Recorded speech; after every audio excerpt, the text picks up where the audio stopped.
થઈ રહી છે કે એવું પુણ્ય આપણું ક્યાંથી કે આપણે મહાવીર ક્ષેત્રમાં જઈને શ્રીમંદર ભગવાનની ઓમકાર ધૂની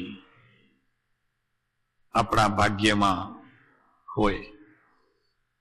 પણ જુઓ આ કેવી વાત છે કે કુંદ તો આચાર્ય હતા અને એમને ઘણો વિરહ લાગ્યો શ્રીમંદર ભગવાનનો. વૈરાગ્યનો એક પ્રકાર છે. વિરહનો જન્મ વૈરાગ્યથી થાય છે અને એ પણ વૈરાગ્ય એટલે કોઈ રાગને છોડ્યો, ઘર છોડ્યું એમ નહીં, કે જે વૈરાગ્યે પોતાના જ્ઞાનની સાથે એકત્વ કર્યું હોય એને અહીંયા વૈરાગ્ય કહે છે. અને એ વૈરાગ્યના વિરહમાં ભગવાન સુધી સંદેશો પહોંચ્યો, સૌધર્મ ઇન્દ્ર સુધી સંદેશો પહોંચ્યો. ત્યાંથી સાંકેતિક ભાષામાંથી આ બધી ત્યાંથી આવ્યું વિમાન, અહીંયાથી કુંદ ગયા. આ બધું પુણ્ય કેટલું અને એ પુણ્ય ભેગું થયું કેમ? સવાલ તો એ છે કે આપણે પણ ઘણું બધું વ્રત, જપ, તપ કરીએ છીએ, ભગવાનની ભક્તિ, પૂજા, સ્વાધ્યાય, સત્સંગ ઘણું બધું કરીએ છીએ, તો આપણું પુણ્ય એમ કેમ નહીં? કિરણભાઈ, આપણું પુણ્ય કેમ નહીં આટલું? ચલો એ વાત જવા દઈએ. આપણે તો બીજી એક વાત એ કરવી છે કે કાનજી સ્વામી એટલે કહાન ગુરુ આવ્યા ક્યાંથી? મહાવીર ક્ષેત્રથી. આગલો ભાવ એમનો મહાવીર ક્ષેત્રમાં. પછી અહીંયા પણ જે કઈ પ્રભાવના કરી તે ભરત ક્ષેત્રની કરી કે મહાવીર ક્ષેત્રની પ્રભાવના? કઈ વાણીની પ્રભાવના થઈ? અગર તો કહો કે કયા ધર્મની પ્રભાવના થઈ, તો કે ધર્મ તો એક વિતરાગ પરમાત્મા, સર્વજ્ઞ, કેવળ જ્ઞાની, એમના મુખેથી આવેલી જે વાણી, એ શાસ્ત્ર, એ આગમ, એ જીનાગમ, અને એની પ્રભાવના અહીંયા થઈ રહી છે. અત્યારે મોટો વર્ગ એ ભગવાનની ઓમકાર ધ્વનિના નાદ જે કુંદ ભગવાને ઝીલ્યા, અને એ કુંદ ભગવાન જ્યારે ત્યાં આવ્યા ત્યારે કહાન ગુરુ ત્યાં હતા. જુઓ તો ખરા.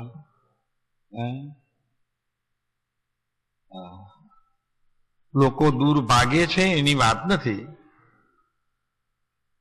ભાગશે તો એનું પુણ્ય છે, એટલું એનું પુણ્ય છે, એટલે ઓછું પુણ્ય છે. બાકી વાત તો સત્ય છે કે ત્યાં જ્યારે કુંદ ભગવાન પધાર્યા હતા ત્યારે કાનજી સ્વામી એટલે ગુરુદેવ ત્યાં હતા. આ વાત એકદમ સ્પષ્ટ બેનશ્રીના જાતિ સ્મૃતિ જ્ઞાનમાં આવી છે. ગુરુદેવને ખબર નહોતી, એમને જાતિ સ્મૃતિ જ્ઞાન નહોતું એટલે એ ખ્યાલ ના આવ્યો, પણ બધું એમને એવું લાગતું હતું, એવા વિચારો, એવા સપના બધા આવતા હતા કે હું કોઈ રાજકુમાર છું, રથ ઉપર બેઠો છું, ભગવાનની વાણી સાંભળવા જાઉં છું. આવું બધું આભાસ થયા કરે પણ સ્પષ્ટ થતું નહોતું. અને એ સ્પષ્ટતા જ્યારે બેનશ્રીને જાતિ સ્મૃતિ જ્ઞાન થયું એમાં બધું બહુ સ્પષ્ટ આવી ગયું. પછી ગુરુદેવને જે મસ્તી ચડી છે અસ્થિની, એ બધી 8000 પ્રવચનમાં સમાય છે કે જે આચાર્ય કુંદ ભગવાનની વાણી અને એ વાણીમાં આવતા અણસારો તે શ્રીમંદર ભગવાનના, અને એની અહીંયા આ ભરત ક્ષેત્રની અંદર જે લાણી થઈ છે, પ્રભુ એ તો જેને મહાત્મ્ય આવે ભીતર આત્મ તત્વનો, એની કોઈક મજાજ, એની કોઈ ગંધ, એની કોઈક સ્પર્શના, એ કોઈ શ્રવણની આખી એની ચાલ કોઈક અનેરી છે. આ ભરત ક્ષેત્રની અંદર વિશ્વમાં આવી વાત, જેમ કૃપાળુદેવ માટે ગુરુદેવે એમ કહ્યું કાનજી સ્વામીએ કે ન ભૂતો ન ભવિષ્યતિ. આ પુરુષ અત્યારે જે પંચમ કાળમાં આવીને જે પ્રભાવના કરી છે ધર્મની, કૃપાળુદેવે, પરમ કૃપાળુ શ્રીમદ રાજચંદ્ર, જે પહેલા નામ હતું એમનું રાયચંદ, પહેલા લક્ષ્મી નંદન, એ વવાણિયાનો આ કુંવર, ન ભૂતો ન ભવિષ્યતિ. આ ભરત ક્ષેત્રની અંદર આવી વાણી અને આવો અનુભવ ગીતા, આ અનુભવ ગીતા છે. ઓલી ભાગવત ગીતા, આ તો અનુભવ ગીતા. કાનજી સ્વામીએ એટલે ગુરુદેવે એમ કહ્યું કે ન ભૂતો ન ભવિષ્યતે. આ પુરુષ શ્રીમદ રાજચંદ્ર જેવો આ પુરુષ આ કાળમાં ન ભૂતો ન ભવિષ્યતે, થવાનો જ નથી. કેમ? તો કે સાહેબ આપ ભવિષ્ય કેમ ભાંખો છો? તો કે ભવિષ્ય એટલા માટે કહીએ છીએ કે હવે દિવસા દિવસે કાળ ઉતરતો જાય છે અને એ પંચમ કાળમાં હવે આવા અછેરા થવા અશક્ય છે. જો તો ખરા પ્રભુ, આ અત્યારે શું લોકોને મળે છે. અરે તત્વની મીઠી વાત જે એમના મોઢેથી આવે છે બાપુ, એ ઓમકાર ધ્વનિનો નાદ જ છે. ધન્ય અવતાર પ્રભુ, આપણને એનો ખ્યાલ નથી. વાળાને સંપ્રદાય છોડવો નથી. પોતાના જન્મેલા સંપ્રદાયને ધર્મ સમજીને મિથ્યા આગ્રહ કરતા રહીએ છીએ. પ્રભુ આ કેમનું થશે? કરુણા, કરુણા જેના અંતરમાં વરસે છે, એ એકલી કરુણા. અને શ્રીમદ માટે તો એમણે 8000 પ્રવચનોમાં, ઓછામાં ઓછા 4000 પ્રવચનોમાં પરમ કૃપાળુ દેવની વાત કરી છે. એક એક બોલ ઉપર એમને જે પ્રેમ હતો ને પ્રીતિ હતી, બાપુ શું કહીએ. તો લોકોએ માણ્યો છે અને આપણે જાણ્યો છે ને કેટલુંક અમે માણ્યું છે. ગજબ છે પ્રભુ. આટલો મહિમા આજે દક્ષિણમાં જેટલો કંઈ પ્રભાવના થઈ છે, પછી જેટલી કંઈ પ્રભાવના મધ્યપ્રદેશ, રાજસ્થાનમાં થઈ છે, એ બધો ગુરુદેવને આભારી છે, કાનજી સ્વામીને આભારી છે. ગુરુદેવ જ્યાં જ્યાં ગયા, 2 વખત સમી શિખરની યાત્રા પગપાળા ગયા, અને ત્યારે જે પ્રભાવના થઈ છે આ શ્રીમદ રાજચંદ્રની, અત્યારે ઠેકાણે ઠેકાણે શ્રીમદના મંદિરો બને છે. હમણાં એક મંદિરની સ્થાપના અમે કરી આવ્યા. હમણાં જબલપુરની બાજુમાં 20 કિલોમીટર શેહપુરા ગામમાં બધા દિગંબરો, ખબર નહોતી કોઈને, તો કાનજી સ્વામી ગયા અને હવે ત્યાં પરમ કૃપાળુ દેવ શ્રીમદ રાજચંદ્રના ભક્તો નવા ઉત્પન્ન થયા. 50 ઘર હવે કૃપાળુ દેવને માનતા થયા, મૂળ દિગંબર જન્મે. અને હવે બીજા ગામોમાં પણ, આ 2-3 ગામોમાં હવે તૈયારી થઈ રહી છે. પરમ કૃપાળુ શ્રીમદ રાજચંદ્ર ગુરુદેવની બાજુમાં એ ગુરુદેવ, એટલે કોની બાજુમાં છે એ નથી, પણ અત્યારે મૂળ દિગંબરો અત્યારે શ્રીમદ રાજચંદ્રનું અત્યારે જે આદર અને જે સન્માન કરે છે, આપને નવાઈ લાગશે. હમણાં અમે શેપુરા ગયા તો એનાથી પહેલા અહીંયા એક ટ્રસ્ટી આવી ગયેલા આપણે ત્યાં જોવા. તો એમણે અમને કહ્યું, અહીંયા સાંભળ્યું પ્રવચન, પછી કીધું કે સાહેબ ગુરુદેવને તો અમે સાંભળ્યા છે ખૂબ, પણ પરમ કૃપાળુ દેવ શ્રીમદ રાજચંદ્રને અમે ઓછા સાંભળ્યા છે. હવે આપ જ્યારે ત્યાં આવો ને ચિત્રપટની સ્થાપના માટે, તો પરમ કૃપાળુ દેવની વાત કરજો. અમને એ વાતની શ્રવણ કરવામાં અમને આનંદ આવે છે, એ વાત કરજો. એટલે આટલો બધો પ્રભાવ જે પડ્યો છે દક્ષિણમાં પણ, મધ્યપ્રદેશ, રાજસ્થાન, ઉત્તર પ્રદેશ, જેટલા પણ પંડિતો છે અત્યારે, એ બધા ખૂબ આદરથી અત્યારે પરમ કૃપાળુ દેવનું નામ લે છે અને એના પાછળમાં મૂળ કોઈ પુરુષ હોય તો આ એક જ ગુરુદેવ કાનજી સ્વામી. તો આ વાતને લઈને આપણે જરા આ બધી આવે ને હમણાં આ શું કહેવાય, આ સમોષણની સ્તુતિમાંથી વળી જરાક એવો ભાવ આવ્યો.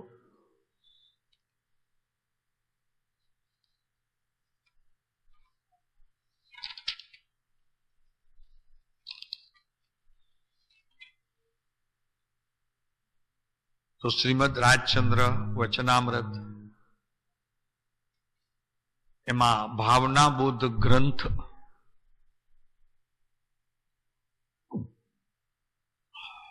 બાર ભાવનાઓમાં પ્રથમ ચિત્ર અનિત્ય ભાવના,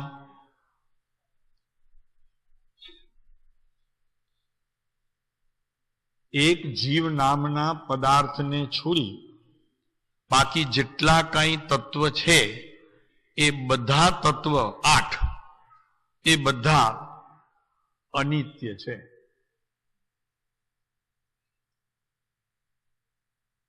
આપણને એમ થશે કે મોક્ષ તત્વને પણ આપ અનિત્ય કહી દો છો, તો કે હા, મોક્ષ તત્વ પણ અનિત્ય છે. આમ તો જીવ તત્વ જે 9 તત્વોમાં જીવ તત્વ કયો છે ને, એ પણ ખરેખર વસ્તુમાં નથી. હા, આત્મદ્રવ્યમાં એ નથી, એ જીવ નથી કે જે 9 તત્વમાં છે. શ્રીમદે કહ્યું છે, કૃપાળુ છે ને, કેટલા મેં પાની છે.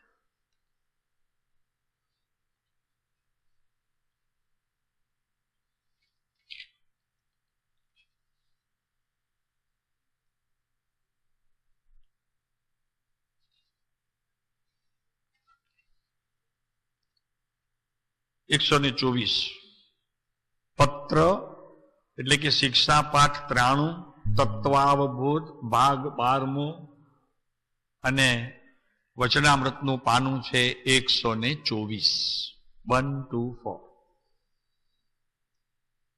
પેલા કહેવાય ગયું છે 2 વખત, 3 વખત, 4 વખત, 6 વખત, 8 વખત. ભલે ને કહેવાયું હોય તો પણ એ ફરી ફરી સ્મૃતિમાં રહ્યા કરે. કેમ કે મારે જ્યાં પહોંચવું છે એ તો સૂક્ષ્મ ઉપયોગી મારા આત્મ તરફ મારી દોટ મૂકવી છે, અને એને ઓળખ્યા વિના ધર્મ નહીં થાય. આ વાત મારા પ્રભુના મુખે પણ આમાં સેંકડો વખત આવી છે, એટલે મારે તો આ વાત વારંવાર કહેવાનો ખરેખર ભાવ આવ્યા જ કરે છે. શું કહે છે?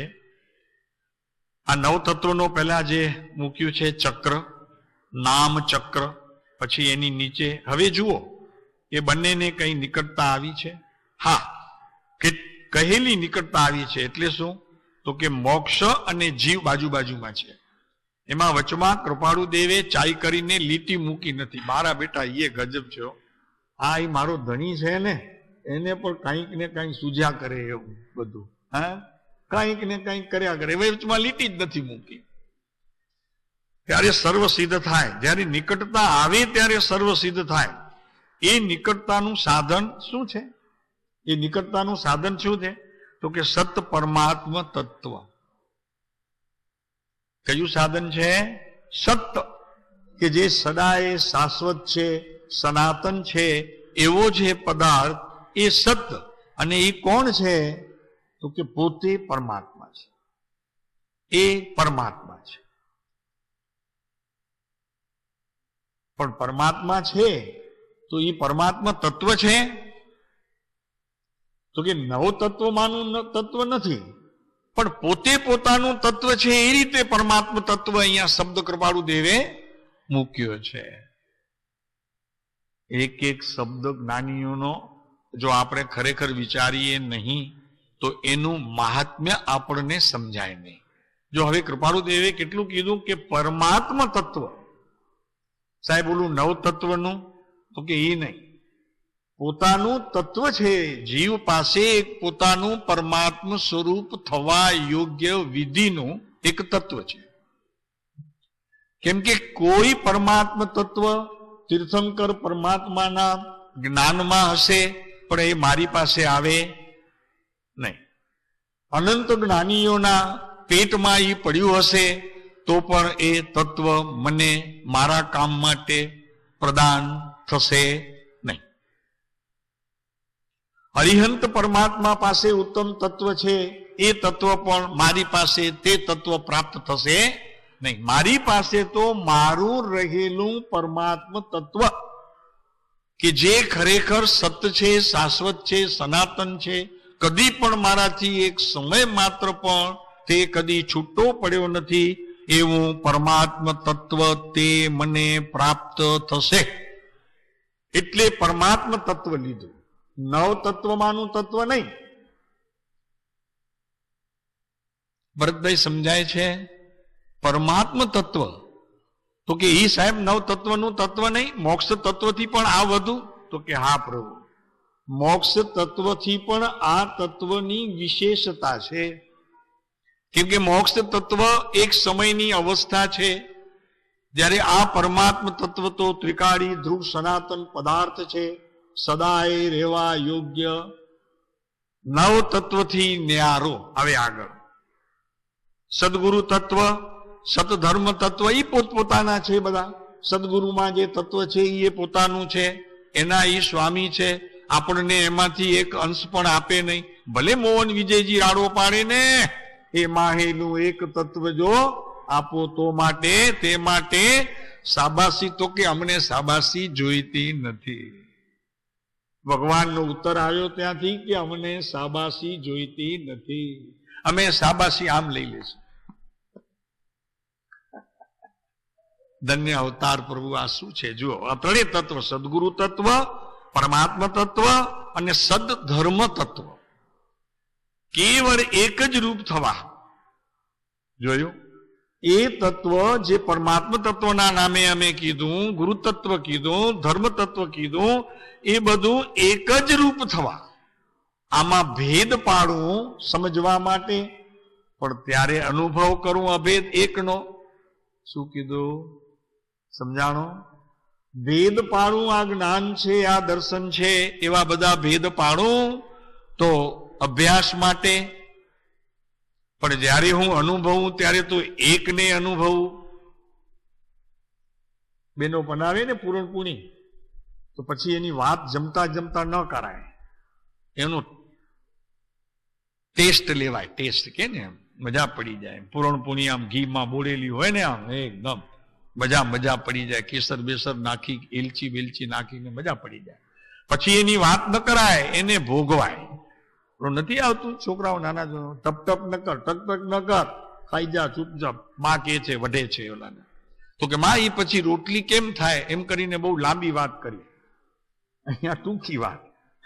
પછી એને ઘી દળાવવા માટે કોણ ગયું તું, પછી એનો લોટ થયો, પછી આ પડ્યું, પછી તે પડ્યું. નહીં, એ માતા અહીંયા જો ચોખ્ખી વાત છે કે જ્ઞાન દર્શન અને ચારિત્ર છે કેવળ એક જ રૂપ થવા. શબ્દ શું છે?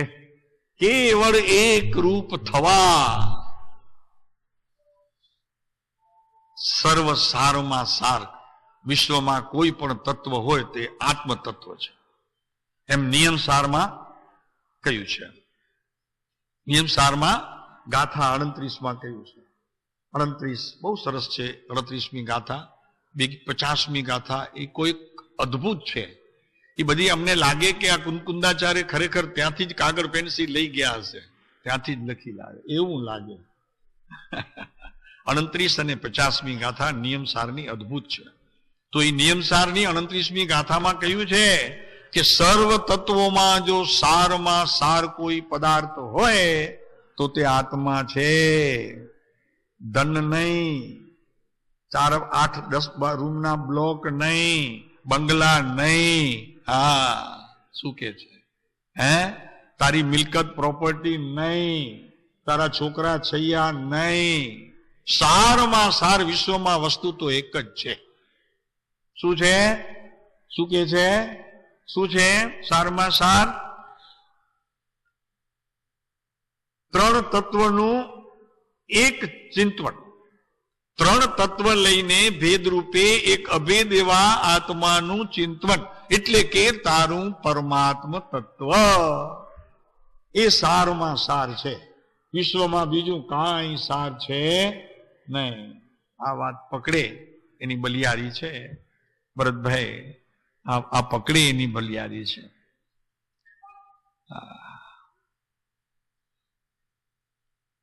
તો એ ચક્રથી એવી પણ આશંકા થાય છે કે જ્યારે બંને નિકટ છે ત્યારે શું બાકીના ત્યાગી દેવા, છોડી દેવા બધાને? ઉત્તરમાં એમ કહું છું કે જો ત્યાગી શકતા હો તો ત્યાગી દો, તો મોક્ષરૂપ થશો. હા, મોક્ષરૂપ થશો. એ મોક્ષ તત્વ તમારું નથી, થશો પર્યાયમાં. ત્રિકાળી ધ્રુવ તત્વમાં તો કાંઈ છે જ નહીં. એ તો નક્કર સોનું છે કે જેમાં કદી કોઈ પ્રવેશ્યું નથી, ભૂતકાળમાં ન ભવિષ્યમાં. એટલે તો કૃપાળુદેવે લીધું છે ને, મોક્ષ સમજાય છે, જીવનો મોક્ષ થતો નથી. કિરણભાઈ, જીવનો મોક્ષ થતો નથી.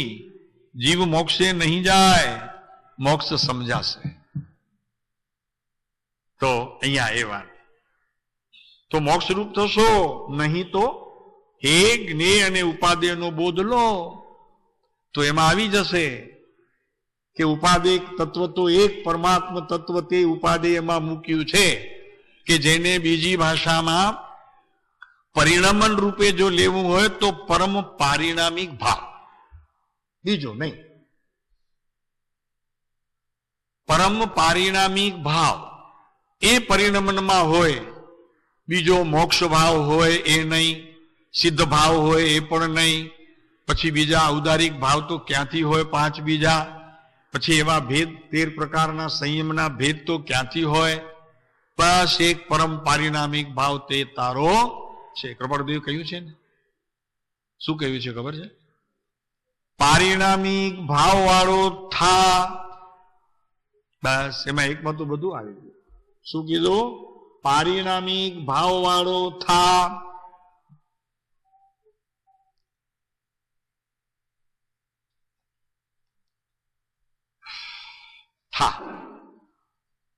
તો હવે અહીંયા વાત ચાલે છે આપણી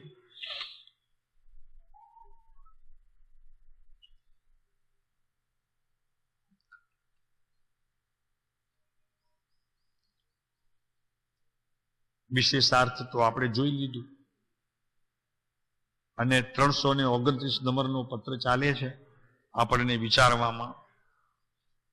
એ એટલા માટે ચાલે છે કે ત્યાં અનિત્ય ભાવના પરમ કૃપાળુ શ્રીમદ રાજચંદ્રે લખી, પણ ખરેખર એમણે લખી છે કે એ અનિત્ય ભાવના સમજીને પ્રવર્ત્યા છે? આચરણ એવું છે કે માત્ર લખ્યું છે? લખી તો ઘણા જાણે પ્રેમજીભાઈ, પણ એમણે શું આચરણ કર્યું છે એવું?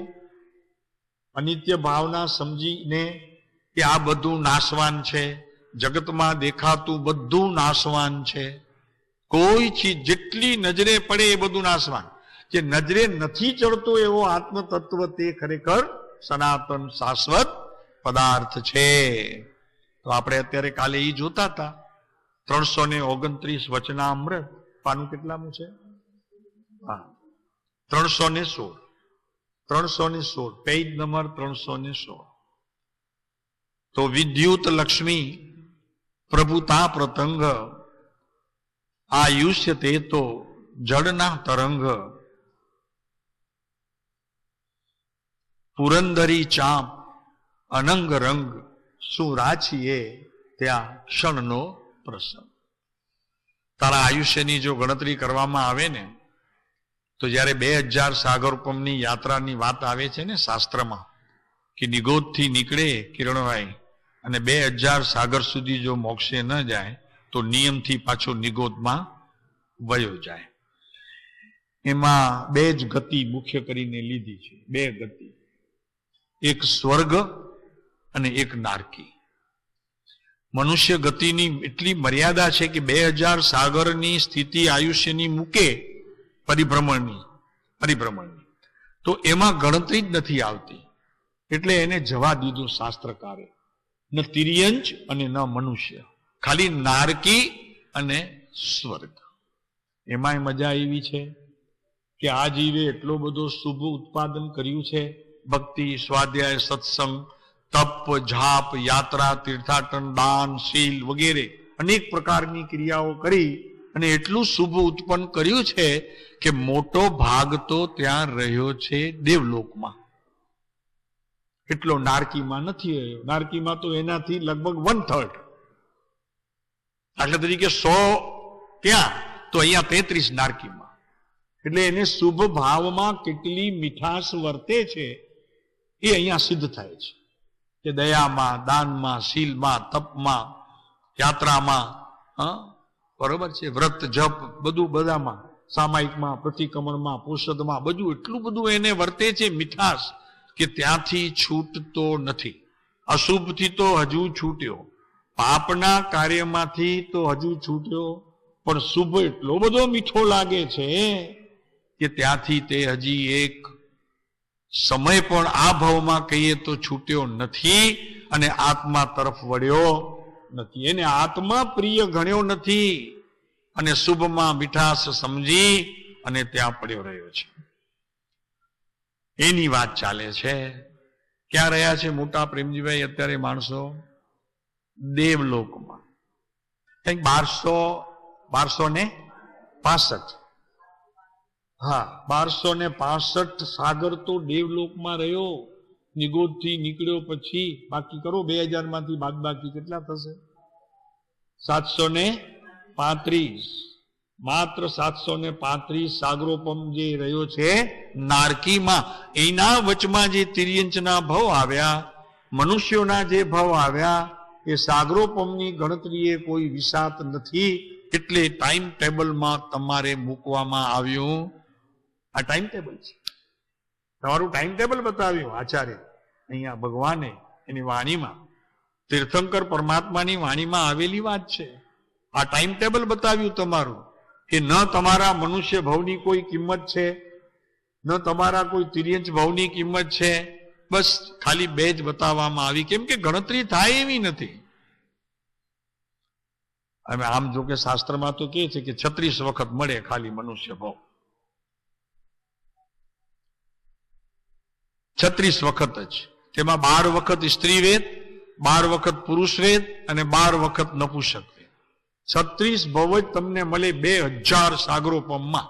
અને એક સાગરની ગણતરી કરીએ ને આમ ધ થઈ જાય. એક સાગર હો, 10 કરોડા કરોડી પલ્યોપમ બરાબર એક સાગર. હવે એક પલ્યોપમમાં તો ઓલો ખાડો જોયો તમે? જોઈ આવ્યા બધા? 100 યોજનનો ખાડો ઊંડો, 100 નો પહોળો, 100 નો લાંબો. એમાં તાજા ઘેટાના વાળ નાખે, પછી એમાં ચક્રવર્તીનો રથ ફરે, પછી 100 વર્ષે એક વાર કાઢે. ત્યારે એ ખાડો ખાલી થાય ત્યારે એક શું થાય? કરોડ. એટલે 1 કરોડ થાય. કેટલો થાય? 1 પૂર્વ. ઓહો, 1 પૂર્વ ત્યારે થાય. જુઓ તો ખરા. હવે આ આપણે અત્યારે મનુષ્યની સ્થિતિ જુઓ. આપણને મળ્યું છે આ મનુષ્ય ભાવ. શું કરી રહ્યા છીએ આખો દિવસ? આપણે વિચારીએ. ખાવું, પીવું, ધન કમાવવું, સૂવું, ફરવું, હરવું અને મરી જવું. આવવું ને મરી જવું. જાઓ 84માં રખડતા. એમ અમે નથી કહેતા, ગુરુદેવ કે જાઓ રખડવા 84માં. કાનજી સ્વામી મોટે ભાગે 8-10 દિવસ થાય એટલે વાત કરે, જાઓ રખડવા.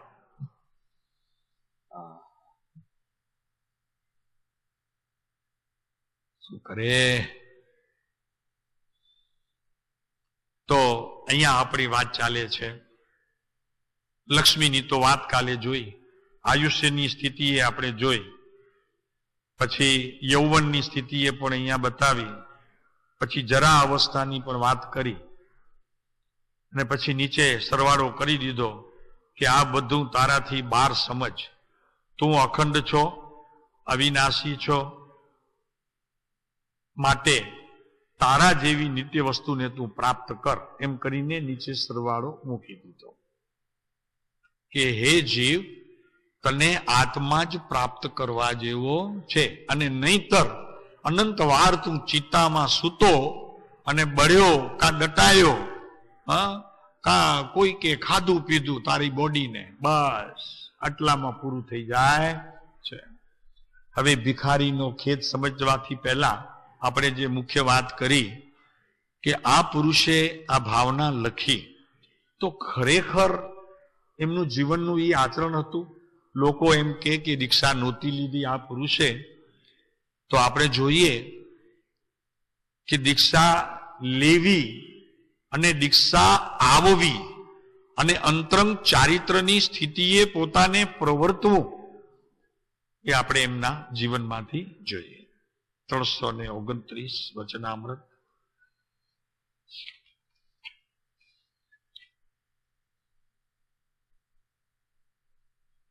ન ગમતું એવું ક્ષણવાર કરવાને કોઈ ઈચ્છતું નથી. કાલે જોયું તો આપણે કે તમને જે ન ગમતું હોય એ તમે કરતા નથી, છોડી દો છો એને.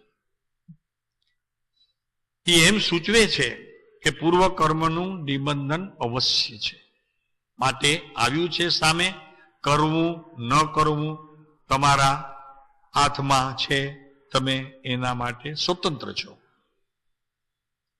હવે પોતાની દશાનું વર્ણન કરે છે આ સિદ્ધાંત મૂકીને કે અવિકલ્પ સમાધિનું ધ્યાન ક્ષણવાર પણ મટતું નથી. ધન્ય પ્રભુ, આ જેવી તેવી વાત નથી. અહીંયા વિકલ્પો એક સમય પીછો છોડતા નથી.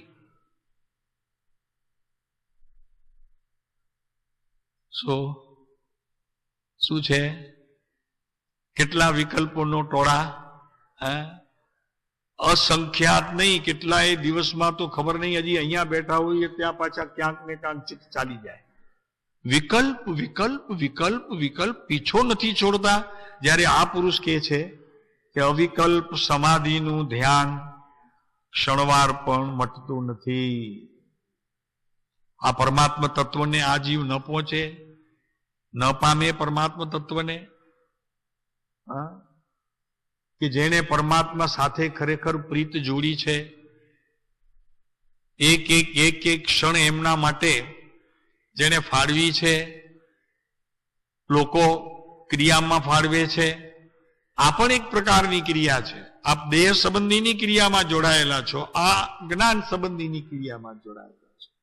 તો નિરંતર અવિકલ્પ સમાધિનું ધ્યાન ક્ષણવાર પણ મટતું નથી, એટલે નિરંતર ચાલે છે. ખાંચો પડ્યા વગર ક્યાંય પણ ત્રુટક થતું નથી. કેમ કે શરીરથી એટલા બધા ઉદાસીન થઈ ગયા છે, એ યાદ જ નથી આવતું કે અમે શરીર છીએ. ન ખાવું યાદ આવે, ન એમને પીવું યાદ આવે, ન સૂવું યાદ આવે. બહુ વિચાર કરે ત્યારે ખબર પડે કે ઓહો, મને શરીર છે. શું વાત છે, મને દેહ છે. એટલે અહીંયા ક્ષણવાર પણ મટતું નથી, એક ધારું આમ ચાલ્યું આવે છે. વિકલ્પ વિનાની સમાધિનો લક્ષ્ય સતત આત્મા નજરાયા કરે છે. ભાઈ અનુભવ ક્યારેક ક્યારેક થાય. અનુભવ થવું જરૂરી નથી કે જેટલો સમય એમનું ધ્યાન રહે માટે અનુભવ થવું જ જોઈએ એવું નથી. આપને એમ લાગશે કે જો આટલું બધું ધ્યાન રહેતું હોય તો એ ધ્યાનની તો ગતિ બહુ વધી જાય, નવ સમયમાં તો કેવળ જ્ઞાન થવું જોઈએ, એમ કહેવાનો આશય નથી. સિદ્ધાંતો પણ આપણને લક્ષ્યમાં તો હોવા જોઈએ ને, કે નવો સમય ચાલે સતત એક ધારું તો કેવળ જ્ઞાન પ્રાપ્ત થઈ જાય, એમ નહીં. અહીંયા તો ધ્યાન ક્ષણવાર મટતું નથી, ધ્યાન ક્ષણવાર મટતું નથી, એટલે એનો સતત ઉપયોગ રહ્યા કરે છે. ક્ષણવાર પણ પોતાના વિકલ્પની ભૂમિકામાં પ્રવેશ કરવાનું થતું નથી. એટલે કે અમને કોઈ અંદરમાં એવો કોઈક વિકલ્પ આવે અને એમાં અમને ઉપેક્ષા થાય, એ અવસ્થાની ઉપેક્ષા થાય એવું પણ અમારે કરવું પડતું નથી, સહજ ચાલ્યા કરે છે.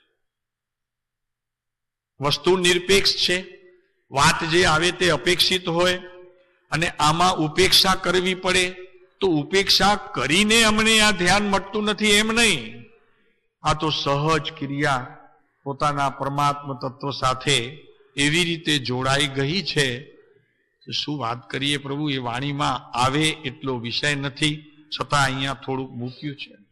તથાપિ અનેક વર્ષો થયા વિકલ્પરૂપ ઉપાધિને આરાધ્યા જઈએ છીએ. સાહેબ, આ બેધારી તલવાર તમારી અમને કેમ સમજવી? એક બાજુ કહો છો કે અવિકલ્પ સમાધિનું ધ્યાન મળતું નથી, અને બીજી બાજુ એમ કહો કે અનેક વર્ષો થયા વિકલ્પરૂપ ઉપાધિને આરાધ્યા જઈએ છીએ. સાહેબ, આ તો ગજબ કહેવાય. આ કળ જો આવી જાય આપણને પણ, તો પ્રભુ આત્મા છેટો નહીં રહે. એ પરમાત્મા તત્વની પ્રાપ્તિ માટેનો સમય બહુ ઓછો રહેશે. શું કનુભાઈ, શું સમજવું આમાં?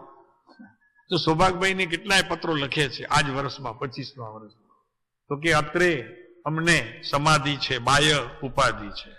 તો કે સાહેબ, એ સમજાણું નહીં, લખ્યું તો કે અમે સાયલા જેવા નાના ગામમાં હોઈએ અને આપ મુંબઈ જેવા શહેરમાં હો અને પાછો ધંધો કરતા હો, અમે તો અહીંયા નિવૃત્ત બેઠા હોઈએ ઓટલે ને અમને ઉપાધિ, અને તમે ત્યાં ધંધો કરતા હો, મુંબઈ જેવા શહેરમાં હો, તો પણ તમને સમાધિ. તો કે ભાઈ શું કરીએ હવે, વસ્તુ બે આમ જુદી દેખાયા જ કરે છે. તો અમે ત્યાં છીએ, જ્યાં અમે છીએ ત્યાં અમે ઠીક છીએ, સારું માનીએ છીએ, બરોબર છે. અહીંયા ભાઈ તમને અહીંયા જગ્યા ઉપર બેઠા છો આપણે કનુભાઈ, કઈ વાંધો છે નહીં ને? 1 કલાક બેસાશે ને? હા, કઈ વાંધો નહીં, શું છે, મારે શું કામ જવું જોઈએ? એમ અહીંયા પરમ કૃપાળુ દેવ કહે છે કે અમે જ્યાં અત્યારે છીએ તો અમે તો અહીંયા અવિકલ્પ ભૂમિ ઉપર ઉભા છીએ, કે જ્યાંથી કોઈ વિકલ્પનો જન્મ જ થતો નથી, એવી ભૂમિ અમે પસંદ કરી લીધી છે. તો કે સાહેબ, એ ભૂમિનું નામ શું છે? તો કે પરમાત્મ તત્વ, સદધર્મ તત્વ, સદગુરુ તત્વ.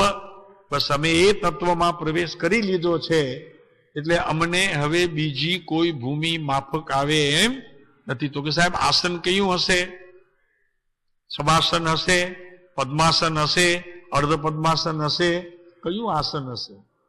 તો કે એ આસનની અમે જો ખબર રાખીએ તો અમારું મૂળ જે આસન છે તે ચૂકી જવાય. માટે એ આસનની પણ અમે દરકાર કરતા નથી. તો કે સાહેબ, ધ્યાન કરીએ ત્યારે અમે કઈ રીતે બેસીએ? તો અમે તો અહીંયા એક જ જવાબ આપીએ, કોળિયું અહીંયા હોય અને તમને આત્માનું ધ્યાન ભીતરથી પુકારે તો આમને આમ રહી જજો. એ તમારા ધ્યાનની દશા અને તે સમયની તે સ્થિતિ, બસ પતી ગયું. પછી એના માટે કોળિયો મૂકશો, હાથ ધોશો, આસને બેસશો, ત્યાં સુધી તો બધું વયું જશે. કોળિયું અહીંયા હોય હો, હા, ઈ ધ્યાનની અવસ્થા.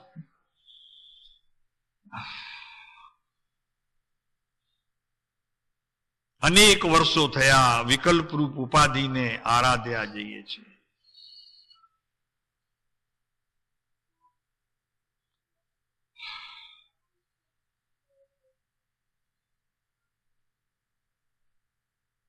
એક પ્રસંગ જરાક સહેજ યાદ આવ્યો છે, કૃપાળુ દેવના જીવનમાં બનેલો.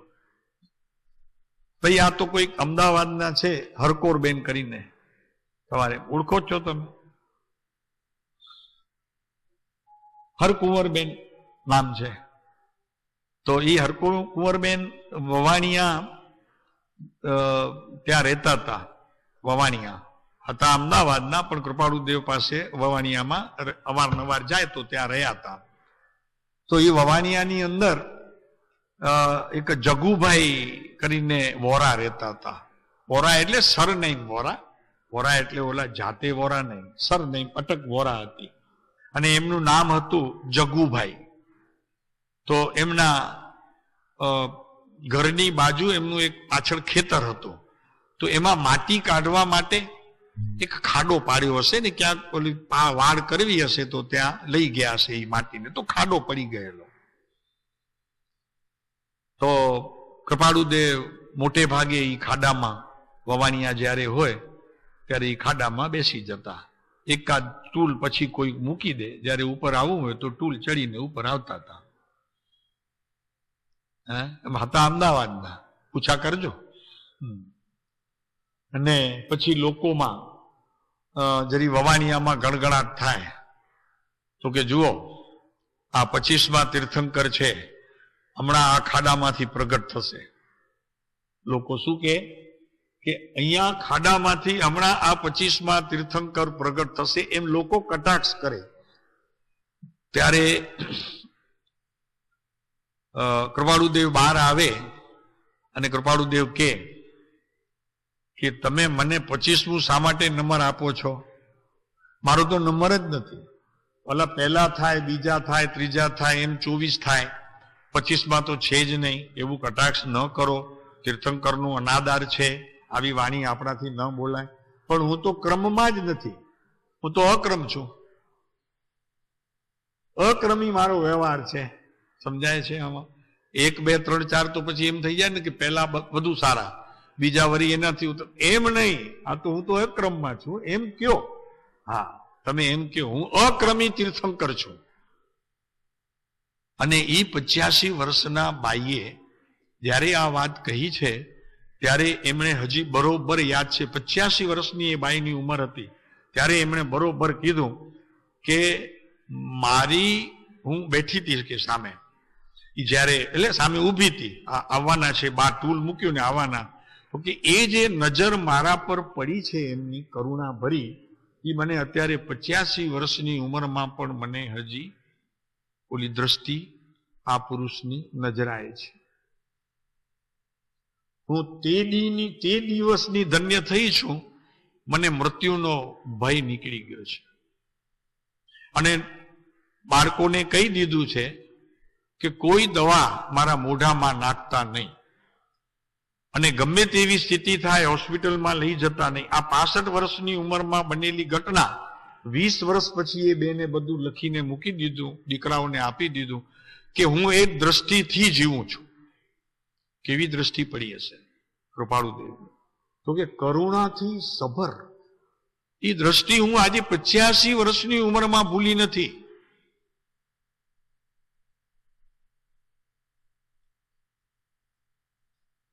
જુઓ તો ખરા આ પુરુષની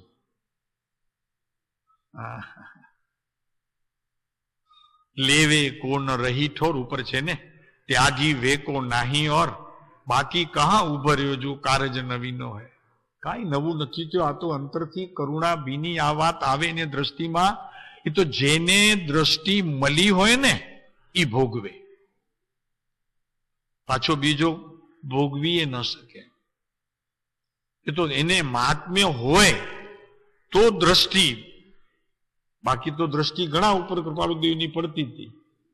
પણ આ તો ઝીલનાર પણ ગજબનો જોઈએ. એમ કે ને કે સિંહનું દૂધ હોય ને એ સોનાના પાત્રમાં જ, બાકી તો ગમે તેવું વાસણ હોય એને તોડી નાખે. એમ આ સત્પુરુષોની દ્રષ્ટિ જીરવવી સહેલી નથી, સહેલી નથી, અઘરામાં અઘરી ચીજ છે. જ્યાં સુધી સંસાર છે ત્યાં સુધી કોઈ જાતની ઉપાધિ હોવી તો સંભવે છે. આ સિદ્ધાંત કૃપાળુદેવે સિદ્ધાંત અહીંયા મૂક્યો કે સંસાર છે તો ઉપાધિ તો છે, પણ એ ઉપાધિને કેવી રીતે પોતાના જ્ઞાનમાં સમજીને લેવું એ આપણા ઉપર છે, આપણી સ્વતંત્રતા છે. એમાં તો કઈ રીતે એમને ઉપાધિને સમાધિમાં ફેરવવી, અને અજ્ઞાનતા હોય તો આવા સ્થળે બેસીને પણ ઉપાધિ લઈને બેસે, અને ખરેખર દ્રષ્ટિ જો સાધ્ય થઈ હોય, પોતાની ભીતર ભૂખ જાગી હોય તો ઉપાધિના સમયે પણ સમાધિ. પોતા ઉપર ડિપેન્ડ છે શું કરવું. ઉપાશ્રયમાં જાય તો ઉપાધિ ને ઘરે બેઠો હોય તો સમાધિ, એવું થાય ઘણી વખત. ઉપાશ્રયમાં ઘણી બધી બહેનો હોય ને એટલે પછી વાતો કર્યા કરે એટલે ત્યાં ઉપાધિ લાગે, ઘરે આવે તો કોઈ ન હોય ત્યાં શાંતિ લાગે.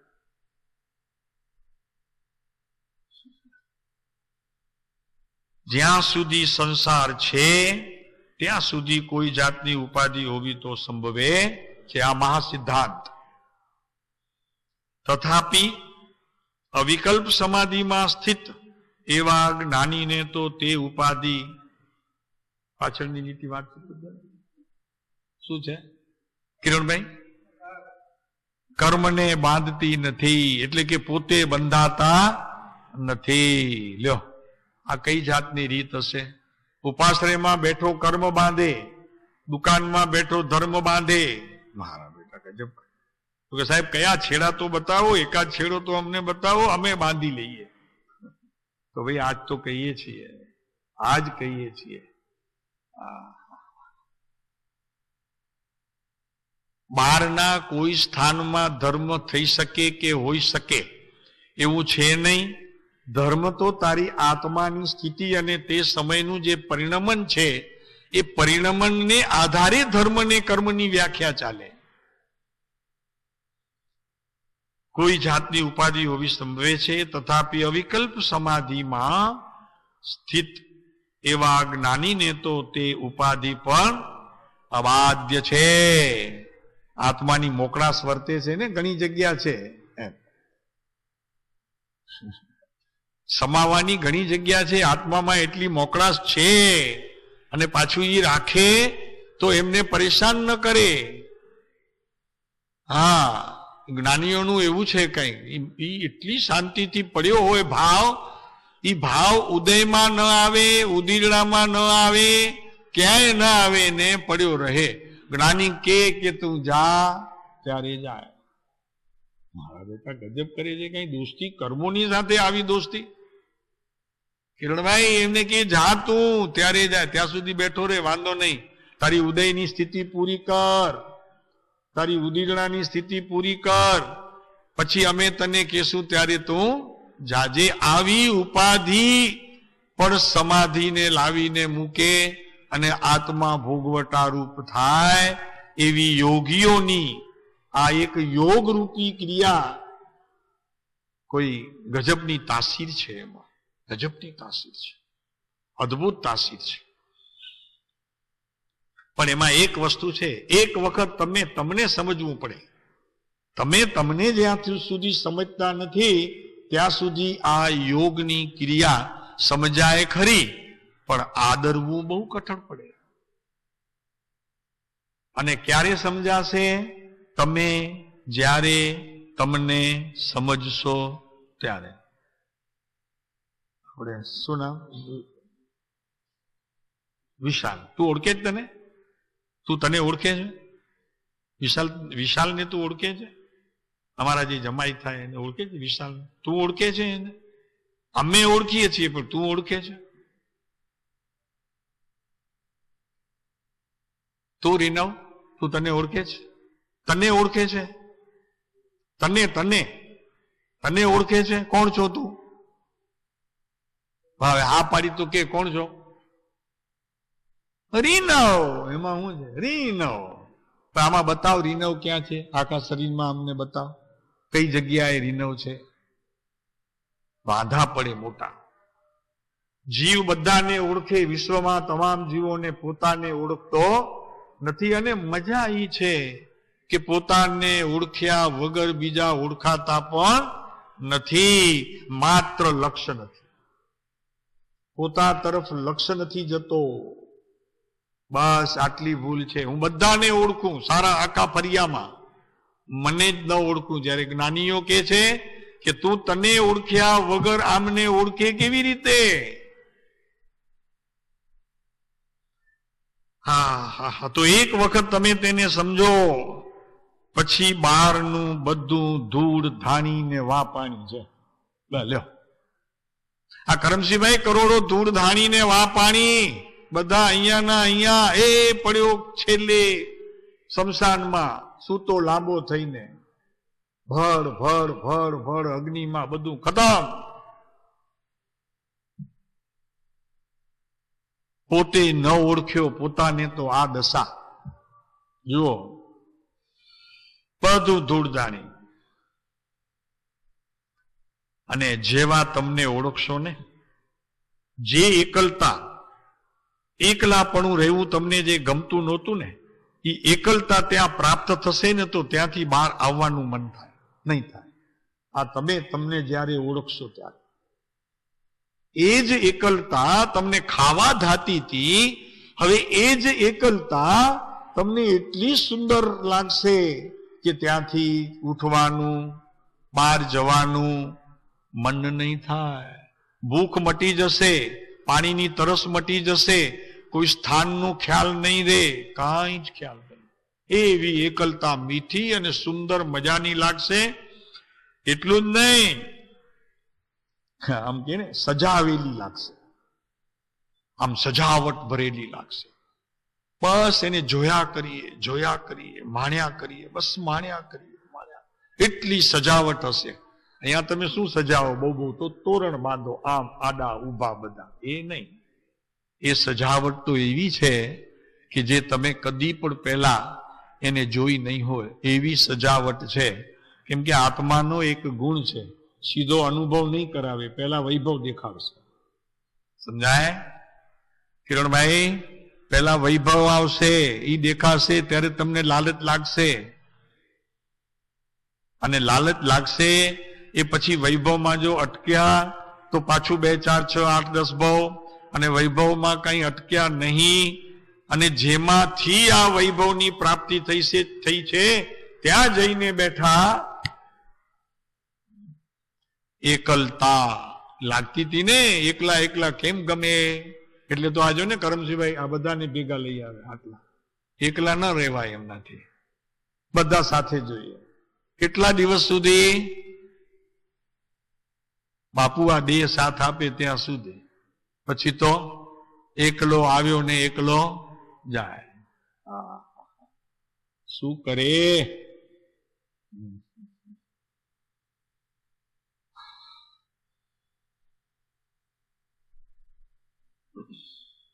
કોઈ કહે છે, બોલો એક વાક્ય બહુ યાદ આવ્યું હમણાં. કોઈ કહે છે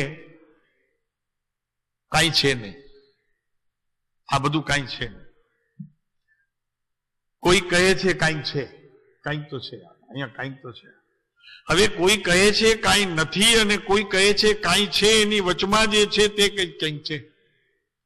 એમ એને બહુ સારું લાગ્યું, જરાક ટપકાવી લીધું. સોની વાત છે. અહીંયા કાંઈ નથી, અહીંયા કાંઈ નથી, અહીંયા કાંઈ નથી. કોઈ કે ના ઘણું છે અહીંયા, પણ એ બેની વચ્ચે જે છે એ ખરેખર કાંઈક છે, એ જ છે.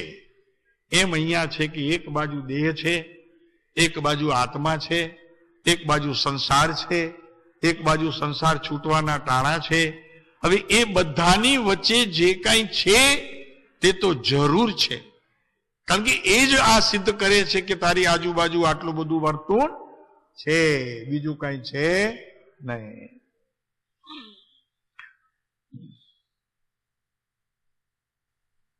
આ બધું આલું છોડીને જવું. મહાવીર ગયા ને ત્યારે એમના મોટા ભાઈએ કીધું ગાંડો છે ને, સાવ ગાંડો છે, આ બધું મને આપીને વયો ગયો, અને પોતે સાવ કપડા ઉતારીને નીકળી ગયો. છે એને કઈ હવે કોણ સમજાવે? છે કોઈ સમજાવવા વાળો? આપનામાંથી કોઈ તૈયાર થાય? મોટા ભાઈએ કીધું બધા ઓલા ગામના નગર શેઠોને તો કે આ મહાવીરને સમજાવો, વર્ધમાનને, આ બધું છોડીને વયો જાય છે, લુગડાએ નથી લઈ જતો ઘરમાંથી, એમને એમ વયો જાય છે ને આ બધું મને આપી જાય છે. સાવ ગાંડો છે કે નહીં? ગાંડો હતો મહાવીર? ગાંડા હતા? ડાયા? મહાવીર ગાંડા કહેવાય કે નહીં? બધું છોડીને વયા ગયા, એમને લુગડા ન લીધા, બેગમાં એટલા તો લઈ જવાતા, 4 જોડી કપડા પહેરવા તો કામ આવે, એ ઉતારીને વયા ગયા. અને પછી કીધું, શું નામ ભાઈનું? નંદીવર્ધન. છે તો નહીં, છે તો નહીં, કુક્ષીએ તો એક જ હોય, પણ એ નંદીવર્ધન ભાઈ હતા, જે કાકાના દીકરા હોય તે. તો કે આ બધું છોડીને વયો ગયો, કપડા પણ છોડી ગયો, પાગલ છે સાવ.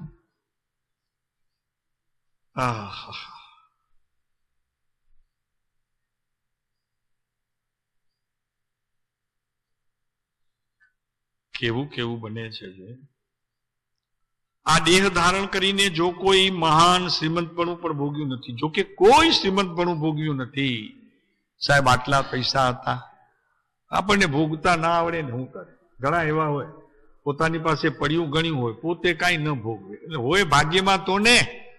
અમારા પ્રમુખ માસાય છે ને પોપટભાઈ, એ કોઈ પણ વસ્તુ આવે ને ગમે તેવી લાખ રૂપિયાની હોય તો તોડફોડ કરીને એને બધું ખોલી નાખે. તો કે ભોગવવી આપણે પછી રાખી કોના માટે જડે? હા. અને ઘણા એવા હોય ભોગવી જ ન શકે. અમારા જીવનમાં એવું જ છે. જો અમે લોભિયા એક નંબરના, ગમે તેટલી વસ્તુઓ આવે અમે સંભાળીને રાખીએ. અમારાથી આ ઉલટા છે. તો કે ખોલો એને હમણાં જ વાપરો, પછી હું વાત જોયું. એ ભોગવટો લખેલો હોય તો ને. શ્રીમંત પણ ભોગ્યું નથી સાહેબ, આપના ભાગ્યમાં નહીં હોય, શું કરીએ? હા. આપ ત્યારે ધારત તો કઈ ગાડી ત્યારે આવતી હતી વધુ સારામાં સારી? 125 વર્ષ પહેલા રોલ્સ રોય સાહેબ, એ આપ વાપરી શકત. હા. હવે આપણે હવે ન હોય, આપણને ભોગવટો લખેલો તો શું કરે? આપણે પણ આ લંગોટી પસંદ કરી લીધી. હે તો સ્વામી રામદાસ ગયા અમેરિકા. સ્વામી રામદાસ અમેરિકા ગયા તો બધા સ્વામી સ્વામી સ્વામી કરીને આમ બધા પગે લાગે. તો ત્યાંનો પ્રેસિડેન્ટ હતો, એ કે હાલો આવો પોતળી વાળીને ઉભો છે, એને બધા પગે લાગે છે, ઇન્ડિયનો છે શું? અને હું હાલો કે આટલો લિબાસમાં ઉભો છું, આટલા આજુબાજુ માણસો છે, 550-100 મારી સંભાળ રાખનારા, અને મને કોઈ હાથે નથી જોડતું, છે શું? પછી પૂછે છે રામદાસને કે એવું કે તારામાં શું છે કે આ બધા તારી પાછળ પડી ગયા છે, લંગોટી પહેરીને ઉભો છે, કાંઈ છે નહીં. પછી સ્વામી રામદાસે કીધું કે આ લંગોટી છે ને એટલે ઓછા છે, પણ લંગોટી કાઢી નાખું ને હમણાં, હા, તો હજી એનાથી ડબલ ટ્રબલ ભેગા થાય. બાપુ આ છે ત્યાગનો મહિમા છે. હા, આ ત્યાગી પુરુષ છે. હા. એક જરી પણ હીરો સ્પર્શ્યો નથી.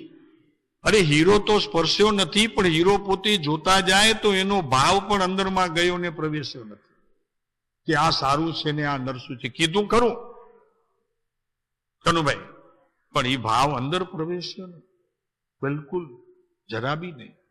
એની વાત ચાલે છે. કોઈ મહાન શ્રીમંત પણ ભોગ્યું નથી. શબ્દાદી વિષયોનો પૂરો વૈભવે પ્રાપ્ત થયો નથી. કેટલો સાહેબ આપની પાસે તો શબ્દોનો વૈભવ હતો. કઈ અત્યારે અમે જોઈએ છીએ તો આજથી આ 150 વર્ષ પહેલાની આ ગુજરાતી, આ વ્યાકરણ, બાપુ અમને તો અચરજ પમાડે એવી છે. આપની પાસે આટલું વૈભવ હતું, પણ એ કે છે કે અમે એ વૈભવ પ્રાપ્ત થયો નથી. શાબ્દાદિક વિષયોનો પૂરો વૈભવ હજી પ્રાપ્ત થયો નથી. હજી આનાથી ઘણું અમે કરી શકીએ, લખી શકીએ, પણ એ અમારી પાસે હવે સમય રહ્યો નથી, અને અમને લખવાના એવા કંઈ ભાવ પણ આવતા નથી. કોઈ વિશેષ એવા રાજ્ય અધિકાર સહિત દિવસ ગાળ્યા નથી. રાજાઓ, મહારાજાઓ, શ્રેષ્ઠીઓ એની વચમાં બેસી કરીને વાહવા થાય તો કે જો હમણાં શ્રીમદ છે ને આ ટાટાના બંગલેથી આવ્યા, પૂછો જરા એમને, ટાટાના બંગલેથી આવ્યા તો શું કહીને નીકળ્યા છે? જમશેદજી, પોતે જમશેદજી, હા, એ લઈ ગયા અમદાવાદમાં એમના બંગલે. તો કે સાહેબ પધારો, મારા ઘરે પગલા આપો.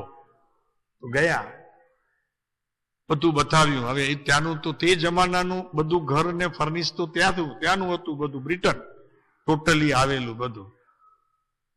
કૃપાળુદેવ બહાર નીકળ્યા ત્યારે બીજા ભાઈ ઉભા હતા. જમશેદજી સાંભળતા હતા કે નહીં ખબર નહીં, આને કોણ ભોગવશે? આટલા શબ્દો, અને આજની તારીખમાં તે સત્ય છે. ખબર છે ને, સત્ય છે આજની તારીખમાં. કોઈ વારસ એનો છે નહીં. જમશેદજીથી આજે 5મી પેઢી છે, કોઈ એનો વારસ મળતો નથી. એટલે દીકરા થતા નથી, દીકરા અને દીકરીઓ. જ્યારે પણ પ્રોપર્ટી આપવી પડે છે ત્યારે કોઈક બહારના એમના લાંબા કુટુંબીને શોધીને આપે છે. કોણ ભોગવશે આને? હા, કેટલી દીર્ઘ દ્રષ્ટિ હશે, અને જ્ઞાનનું આખું આ તળ ક્યાંથી આવતું હશે, વિચાર કરો. રાજ્ય અધિકારે સહિત દિવસ ગાળ્યા નથી. કૃપાળુદેવે કોઈ ચંદ્રક લીધા નથી, પોતાના ગણાય છે એવા કોઈ ધામ આરામ સેવ્યા નથી. કેટલા ઘર છે તમારે કિરીટભાઈ? કિરીટભાઈ તમને કેટલા ઘર છે? એ તમને સામે બેઠા છો ને તમે. કૃપાળુદેવ ત્યારે ધારતને તો વાલકેશ્વરમાં બંગલા 2-3 લઈ લે, એટલી મૂડી હતી એમની પાસે. પણ બાને ન બોલાવ્યા. બાને ખાલી છે ને પોતાની ઓલી શું કહેવાય એલો બાસો કે તેને બાસો, તે જમાનામાં ઉપર જમવાનું હોય ને એને બાસો કહેવામાં આવે. તો ત્યાં બાસામાં જ જમવાનું અને ત્યાં જ સુવાનું. એક રૂમ હતી એને બાસો કહેતા ત્યારે. તો થોડાક દિવસ માટે બેન આવેલા, પણ મુંબઈમાં એમને રાખ્યો નહીં, બોલાવ્યા જ નહીં. પોતે એકલા મુંબઈમાં અને બેન ત્યાં અમારા વવાણિયા. એક દિવસ. અને જો ધારત તો રોલ્સ રોય ગાડી લઈ શકત અને 2-3 બંગલા, એક નહીં 2-3 બંગલા વાલકેશ્વરમાં ત્યારે લઈ શકત, એટલી પૂંજી હતી. પણ એવો કોઈ લક્ષ્ય નહોતો. અને લોકો કે એમની દીક્ષા નહોતી લીધી. હવે આપની દીક્ષાને સાથે મેળવજો અને જે કે છે કે દીક્ષા નહોતી લીધી એને તમારા જીવન સાથે મેળવજો, તો ખબર પડશે કે દીક્ષા કોને, ક્યારે, કેમ લેવાય, કેમ આવે. કોઈ ધામ આરામ સેવ્યા નથી. મારું કહેવાય એવું એક પણ ઘર મુંબઈમાં નહોતી. અને તે સમયે 82,000 જેવી રકમ પોતે જ્યારે નિવૃત્ત થયા ત્યારે રોજી બાપાને સોંપી. 82,000 રૂપિયા. આજે હિસાબ કરજો. 1957 એટલે એમણે નિવૃત્તિ લીધી 54માં. 1954 ને આજે છે 2069. કેટલા વર્ષ બાદ બાકી કરો?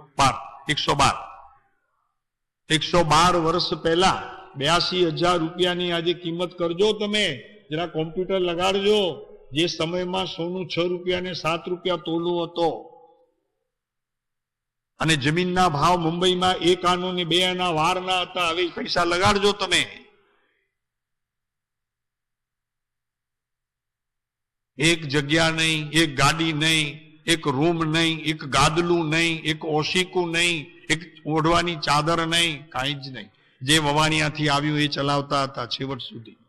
બિલકુલ કોઈ દુકાને ઉભા રહીને એમણે આ વસ્તુ લીધી હોય એવું ખ્યાલ નથી. એટલે કે છે મહાન શ્રીમંતપણું ભોગવ્યું નથી. પોતાના ઘણા એવા કોઈ ધામ આરામ પણ સેવ્યા નથી. અને હજુ યુવાવસ્થાનો પહેલો ભાગ વર્તે છે. એની વાત આપણે કાલે કરશું. તો ખરેખર આ અનિત્ય ભાવના જે એમણે લખી છે એની સાથે ખરેખર જો આ સુસંગત હોય અને તમને જો ખરેખર ગમી હોય તો તમે પણ એ આંચળો ઓઢી લેવાનો પ્રયત્ન કરજો. તો કે કરવા જેવું તો આ છે, બીજું કાંઈ કરવા જેવું નથી. તો લખ્યું નથી, માત્ર લખ્યું નથી. આ 12 ભાવનાઓ લખી નથી, એ પ્રમાણે પોતાનું જીવન જીવ્યા છે. એક પાને એમનું જીવન બોલે છે. ધબકાર, જીવનનો ધબકાર કઈ રીતે એ પુરુષ જીવ્યો છે. ત્યારે આજે વિશ્વમાં એનું યોગબળ કામ કરી રહ્યું છે અને લોકો પોતાના નામે મૂકે છે. આ ખોટું છે. કોઈના નામે મૂકવા જેવું નથી. એ તો આનું યોગબળ છે. અહીંયા પણ આજે અહીંયા છે ને બધું. આ તો યોગબળ તો એનું છે. યોગબળ જ છે. આપણે કોણ? તો આપણે કાલે પણ આજ અનિત્ય ભાવનામાંથી થોડા હજી 1-2 પાઠ જરા વિશેષ છે એ જોઈ પછી આગળ વધશું બીજી ભાવનામાં.